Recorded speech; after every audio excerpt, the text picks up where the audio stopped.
Come with me to a magical place where being labeled the Pork Queen is a compliment, where being nice is just a way of life, and where all leaders of the free world must pass through. Welcome to Iowa. Whether you're a current Iowan, an Iowa expat, or an Iowan at heart, this show is for you. This is the Iowa Podcast. Real Iowans, real talk, no drama.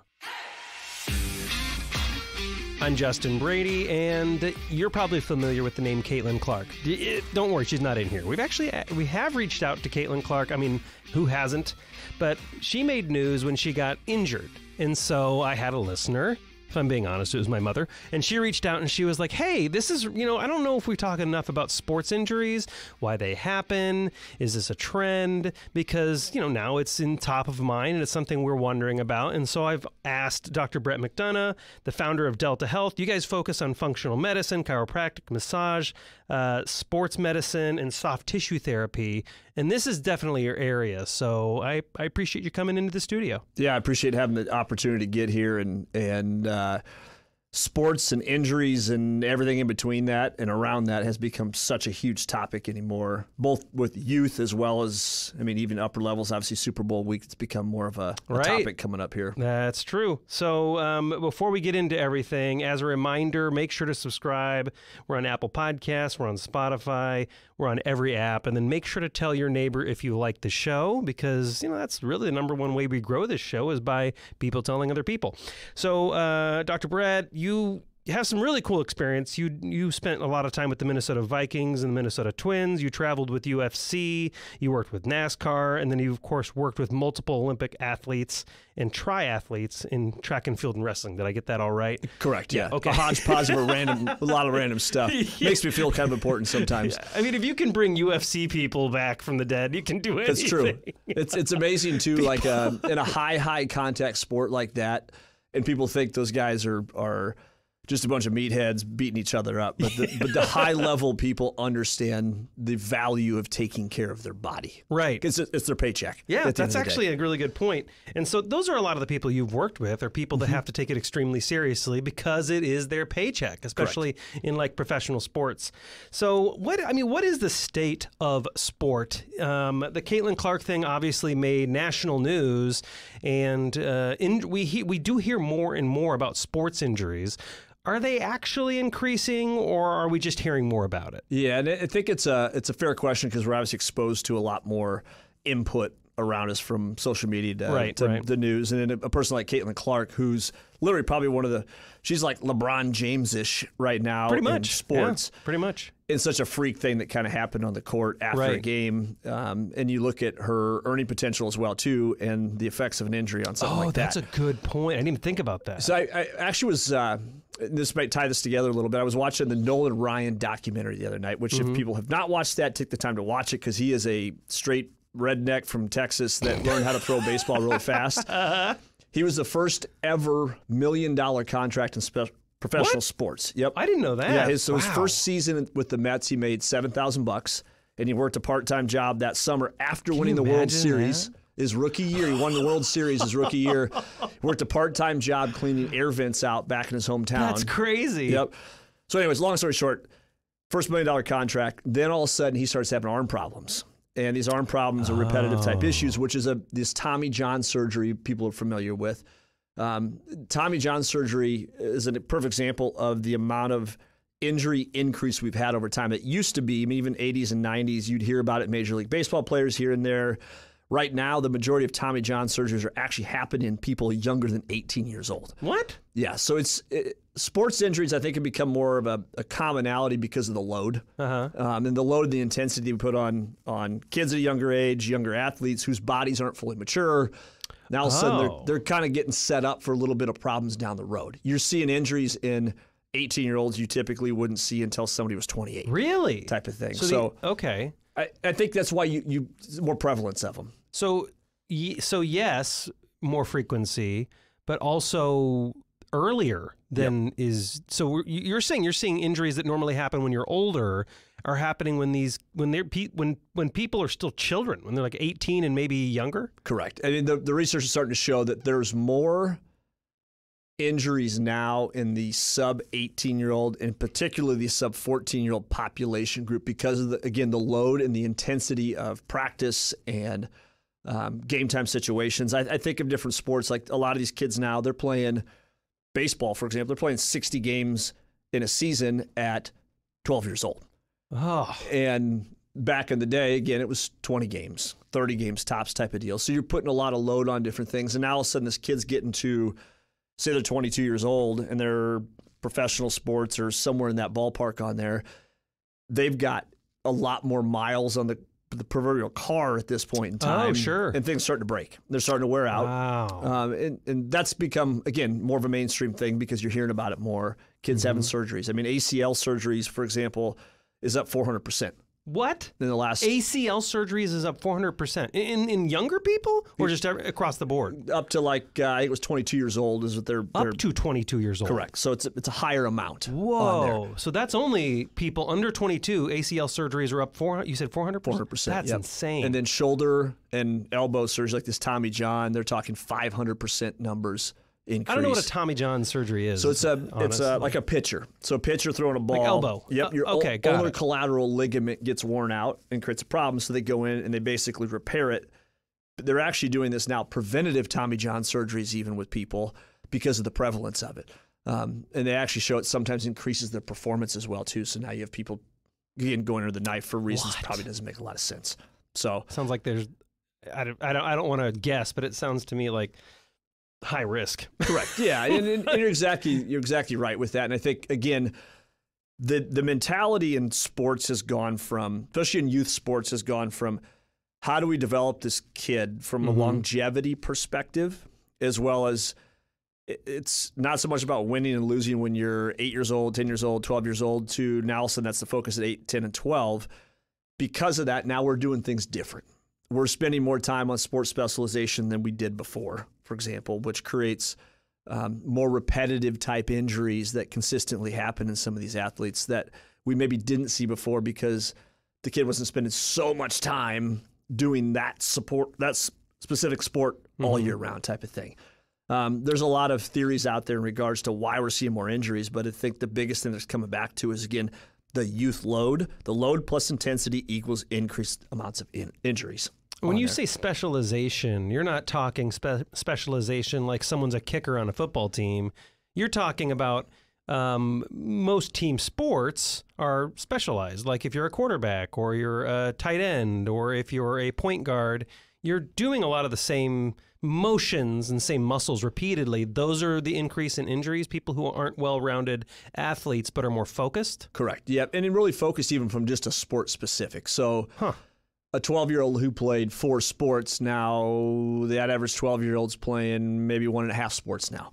So they're playing basketball year-round versus doing basketball in the winter, track and field in the spring, baseball in the summer, and then football in the fall. Oh. Just that high load of the same activities, repetition over and over and over and over. They're not getting the rest time now to let certain body parts recover a little bit. And again, oh, interesting. So that's the specialization. They've actually gone from what they used to call chronic overuse injuries to sports specialization injuries, because that's what they're seeing now. Chronic overuse repetition is due to sports specialization issues that go with it. So it's just kind of goes hand in hand. Like if you don't change sports, you will create problems. And there was a study in 2017, University of Wisconsin, they did that kids who specialized in sports had it was just shy of two times greater likelihood of lower extremity injuries. Wow.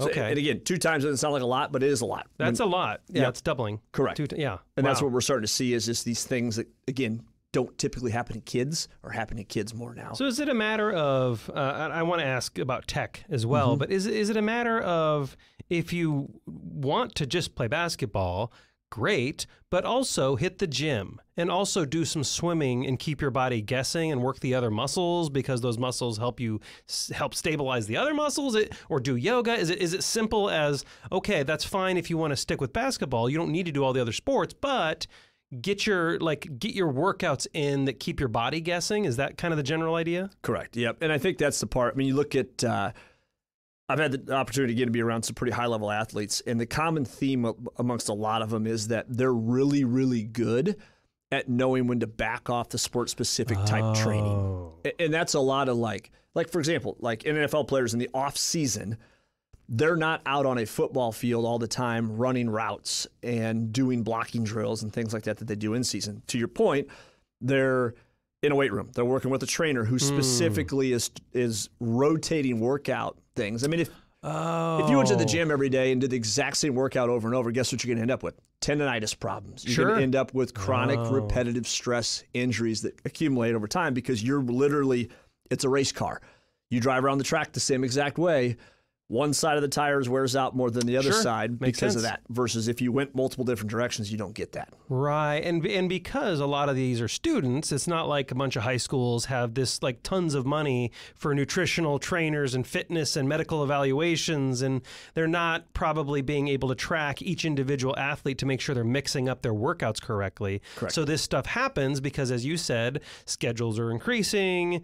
I would dare I say competition's increasing. I feel like, parents these days are a lot more like pushing their kids to do this stuff than maybe they were in the past. Maybe I'm wrong in that. But one of the things, like we do have like more tech and there's more focus on like specializing helmets to protect kids. And there's more focus on the technology. I feel like there's more knowledge. Now we have like podcasts like the Huberman Lab podcast, or there's more access to these resources. So is it a matter of parents just don't know where to look, or coaches, it's not on their radar, they don't have the capacity to distribute that information?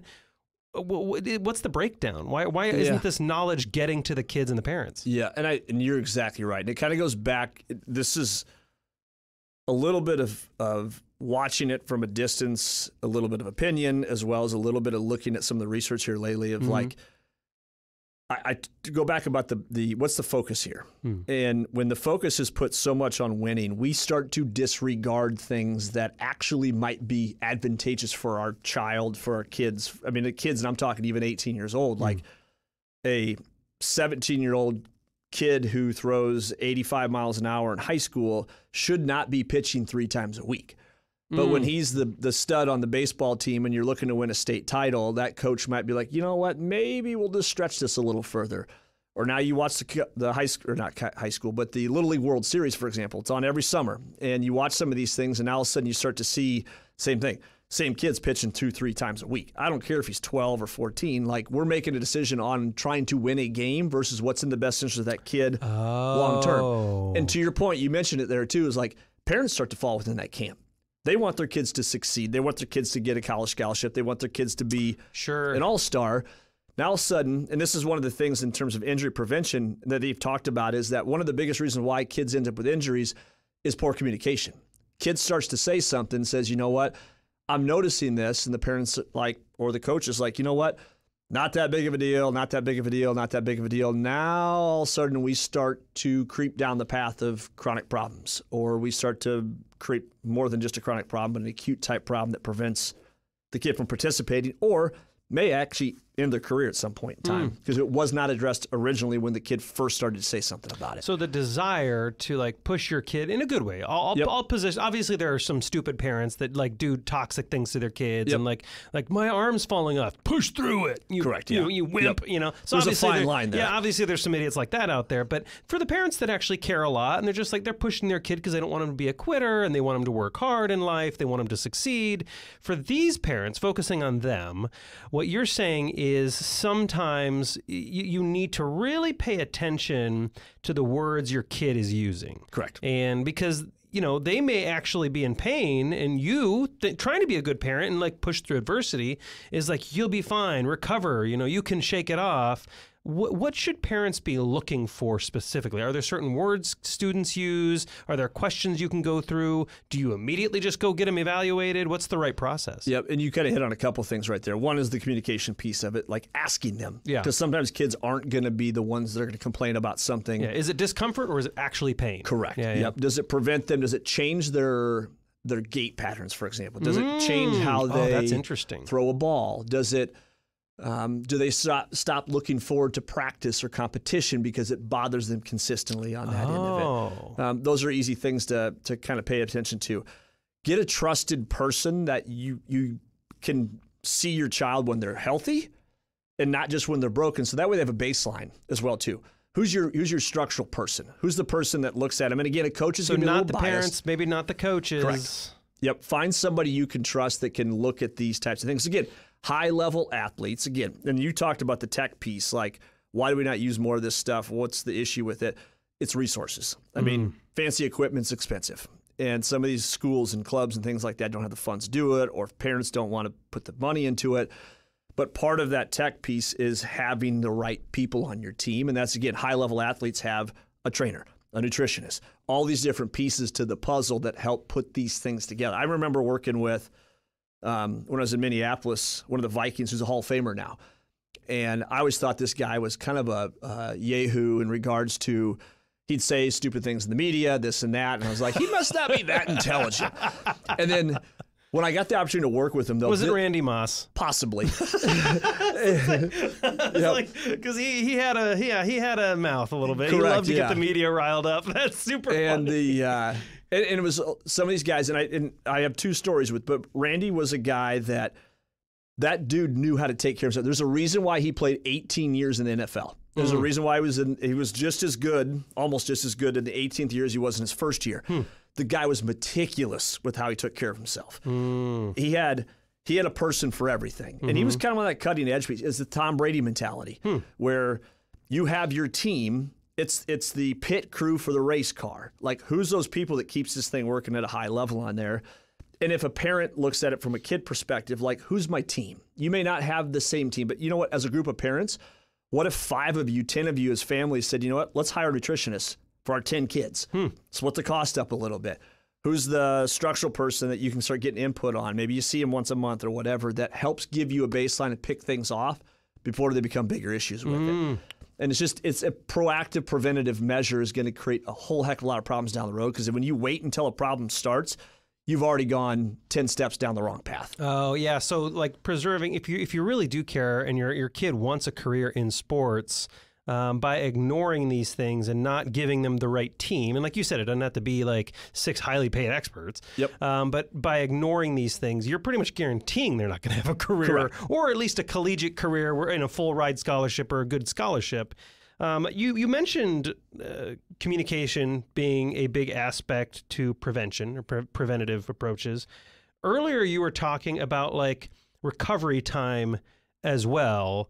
Is this just like off-season kind of thing, or is this telling your student, hey, like, you need to get enough sleep, because if you don't get enough sleep, your body's not going to recover and you're going to really suck on the field? Like, is this part of that too? Yeah, I'm glad you brought that up, because it's, again, been pretty fascinating looking at some of the research they've done with youth athletics now. And sleep is actually the #1 predictor of youth injuries right now. Number one predictor. #1 predictor of youth injuries. And it's like the threshold's 8 hours of sleep. And again, I know I have 3 little kids right now myself, and trying to get them to bed at a certain time and sleeping past a certain time and all these different things. There's a lot to it. But at the same time, I think from school perspective, like a student with the proper amount of rest, they function higher at school. Athletics is a huge thing. If your body does not get the amount of rest, and again, sleep is #1 on the list at that point, but there's also the rest piece in regards to practices. Like 62% of all sports injuries happen in practice, not in competition. Really? Because you'd naturally think it's more aggressive in competition. Correct, yeah. And so you're taking the big hits, or the team's getting in your head, but that's not true. No, and here's why. And it kind of, as I dug into it a little bit more, is fascinating, is that in practice many times you don't warm up as thoroughly. Oh, okay. You're sloppier with... you don't have as much focus, for lack of a better way to describe it. So when you lack the focus, now all of a sudden you get a little goofy with how you run through the drills, and now all of a sudden you step funny, or somebody runs into the other person, and these injuries happen. And that's the part which, again, and I go back to the rest thing, like if you're not getting the rest from some of these things, like practices, for example, they can't be 100% intensity every day of the week. And this is where coaches have to get to. A good coach knows when to push and when to pull back. And from an Iowa perspective, I think of Dan Gable. Dan Gable's like the epitome of wrestling. And the guy was crazy, crazy intense majority of the time. But he knew when to let off a guy. He knew when he was getting to a break point, he's like, I need to give him a break. I'm going to sit them for a week. I'm going to sit them for 2 weeks. That break, that rest now allows them to come back stronger with it. And again, parents, youth coaches can take a huge piece out of that book, like your ability to know when a kid is at that wall, back off them. I mean, physically and mentally, they need a break. And if you don't give them that break, you're getting diminishing returns as time goes on. Right. Interesting. Okay. So you're telling me that I probably, at least for me, because I'm 40 now, so I'm hearing something I didn't want to hear, I guess, which is I should be doing warm-ups when I go to the gym. Correct. Yep. But it takes too much time. That's why I don't do it, because I just want to get into the workout. Yep. I don't want to spend the time. And so what I'm hearing is this is a common refrain that people don't want to spend the time, but as a result, they're injuring themselves. Correct. And it's just, I think from a biomechanical perspective, like when you do the proper warm-up stuff, when you work on mobility just as much as you do as strength or conditioning or whatever you want to call it on there, that mobility piece and the biomechanical like balance and function and coordination of movements is proper because the mobility is good, you get so much more out of your body. And it's more forgiving. Your room for error becomes that much greater. And that's the part, the 10 minutes you invest, I use the word invest, on the front end, pays off much greater dividends down the road in terms of the quality of workout you're going to have after that, as well as the longevity of the time that you can continue to do those activities over the course of time. So if I warm up better, my actual workout that day is more effective. Absolutely. Oh, absolutely. So it's kind of it's not a waste of time. No, it's an investment. It's not just about preventing injury. injury. You're not spending time, you're investing time doing that warm-up routine that's on there. And here's the other thing I would add to that as well, too. And this goes for the layperson, whether you're an athlete or not an athlete. Like, for example, you do need rest days from workouts. Like, if you go 5 days a week hard, you're going to have issues that create problems down the road. My rule of thumb is, like, if I'm going to work out hard a couple of days and I take a quote-unquote rest day, I am still going to do, I call it an active rest day, where I'm going to still do some mobility stuff. I'm going to do some stretching stuff. I'm going to work on maybe some of those things that are creating some, like, minute problems. Again, I'm listening to my body. I'm communicating with my body, say, you know what, it's telling me this. What do I need to do to resolve this? So I'm still doing that every single day. Recoveries every day. Workouts are scattered in regards to that part. This would be like more stretching and more yoga kind of stuff and more balanced stuff. Yep. And if people don't know what to do, go to YouTube. YouTube's an amazing place where you could be like, you know what, what's a 5-minute yoga routine at home for a 35-year-old female? Sure. You might, again, hopefully you get something simple, but it does not need to be long. Yeah, and obviously I'll put, obviously make sure it's someone's qualified. It's not some, like, teenager in their room saying, Correct. Here's what I learned. Yeah. Exactly, yeah. My friend taught me this. Yeah, there's a lot of that out there as well, too. This, I promise it won't break your back. Yep. Are we seeing students start to drop out then of sports because of injuries or wear and tear or the bad news? Are we actually seeing that impact students now, or is there no change? Yep. There's a recent study showed that 70% of kids quit sports by the age of 14 right now. Whoa. So 70% of kids who start a sport before 14 are now no longer participating at the age of 14. Is that because of sports injuries, or they're tired, or they're being pushed too hard? Do they know why? I think it's a physical and probably it's again, opinion here, but 30% physical reasons why. In other words, there's injuries, and then the 70% comes back to the perceived pressure that comes from it, and just the demand on kids right now, their schedule. I mean, kids don't get the chance to be kids in many cases, like sports and that load we talked about. It's supposed to be fun. Correct. Fun now is like fourth on the list in regards to that. Not in all circumstances, but it's, and I help coach some youth athletics as well too, and that's been when you can sit back and be like, this is what we should do, and this, that, and then you get into it and trying to keep it fun. You have to be really intentional to do that as well too. But at that age, like, if it's not fun, they will not continue to participate on there. Interesting. We talked about like sleep, like preventative stuff as far as working out, sleep, that kind of. Is there? I hate this, but as you know, I think we're in alignment on this one. One of the things that gets left off the table as far as overall health and nutrition and recovery is nutrition. And so are there nutrition things? I would even say, you don't have to comment on this, I'm sure you have opinions on this. I would even say healthcare in general and doctors in general completely neglect nutrition, much to our detriment as a society. So are there areas that students can focus on from a nutritional standpoint? Because I get it, they're kids, they can eat junk food, eat whatever they want, and they'll be fine.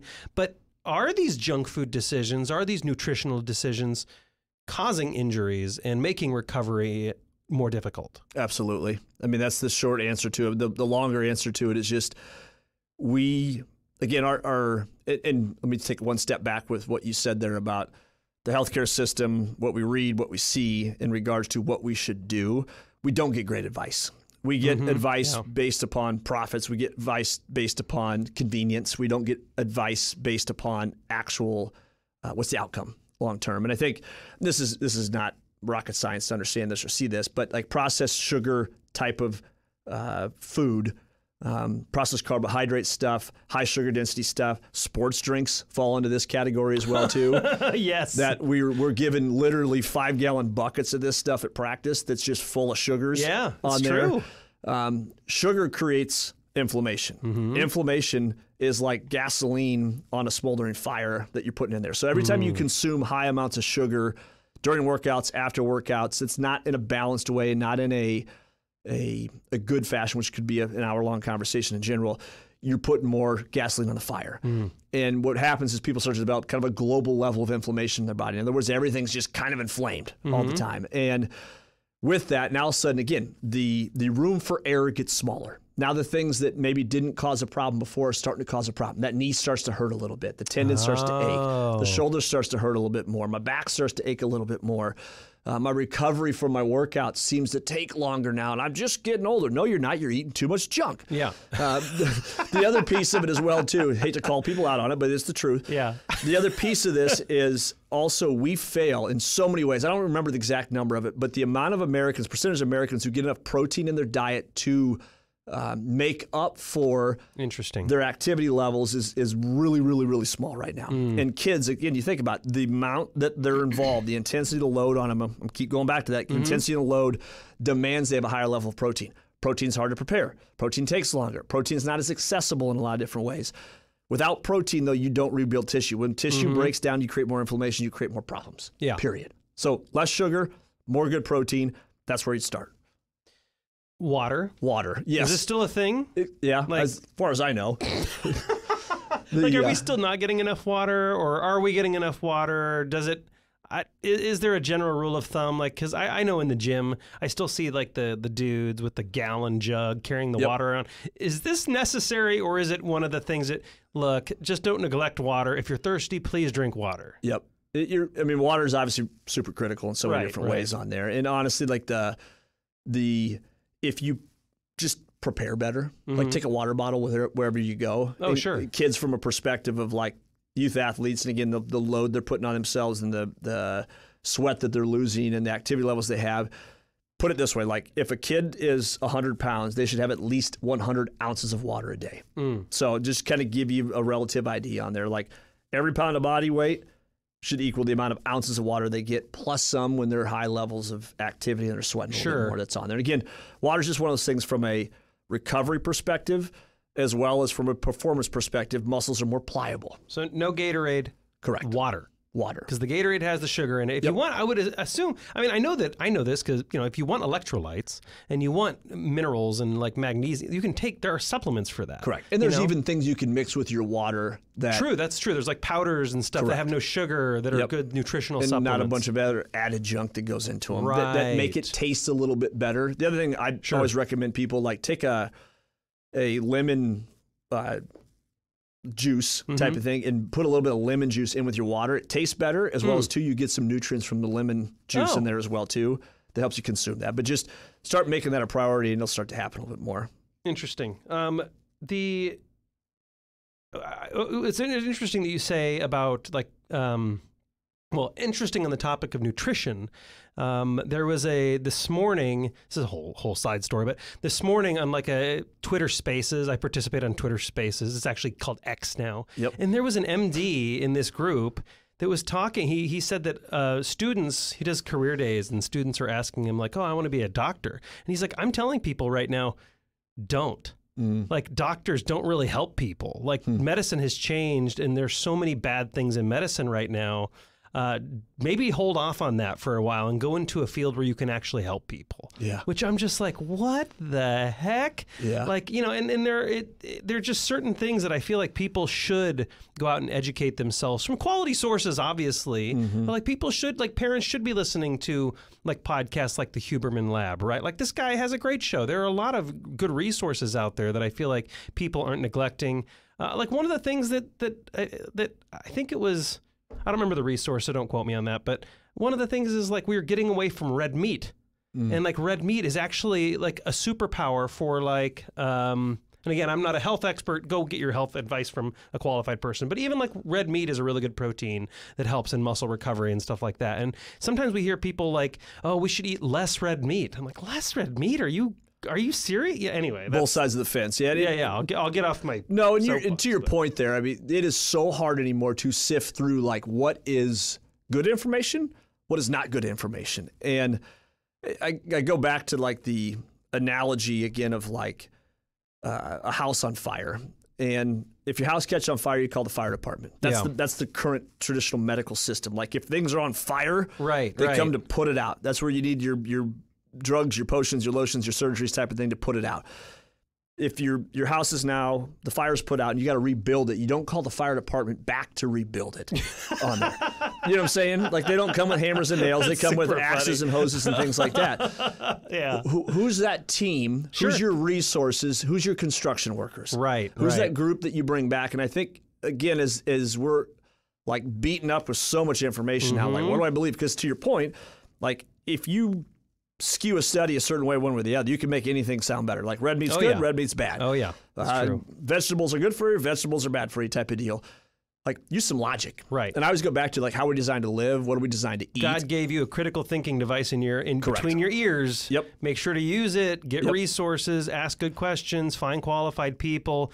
Don't listen to just one group of experts. Yes. You know, if someone makes a claim, go straw man that argument, steel man another one, decide for yourself. Yep. And follow people that, if they are successful with what you want to do, start looking at what they're doing. That's a good point. Follow their advice. If you see someone who's super healthy and sleeps great and has like a six-pack, maybe go ask them what they're doing differently. It's the Tom Brady example I go back to. Like the guy played till 43 years old in his NFL career. I'm probably gonna, if I want to have longevity in my sports career, what'd that guy do? Right. Type of thing. Right. Go ask. Yeah, correct. It's all out there too. Brett McDonough, founder of Delta Health. What's the website? How can people reach out to you if they have more questions, or if their student has some pain, or if they just have like general sports questions or injury related questions? For sure. Yep. DeltaDSM.com is our website that's on there. I'm on Facebook and Instagram and all those fun things as well too. We have started to do more classes. Like we have a YouTube channel as well too that we try to put out. We'll put out quick videos on 10-minute like stretching routine for the morning or kids athletic type stuff and things like that. I've just been very much more, our kids need more help right now. And to the point of like sifting through the crap. Like there needs to be more truth that's out there right now. And I do think there's some really good sources. You mentioned a couple of them even on there. We're trying to help sift through some of that and put that in a common spot. And I found that YouTube seems to be a really good platform for that right now. And that's just Delta Health on YouTube. Okay, excellent. Dr. Brett McDonough, thank you so much for coming on the Iowa podcast. I really appreciate it. Thank you for having me on. And to my fellow Iowans, Iowa expats, and Iowans at heart, thanks for listening and subscribing to the Iowa podcast.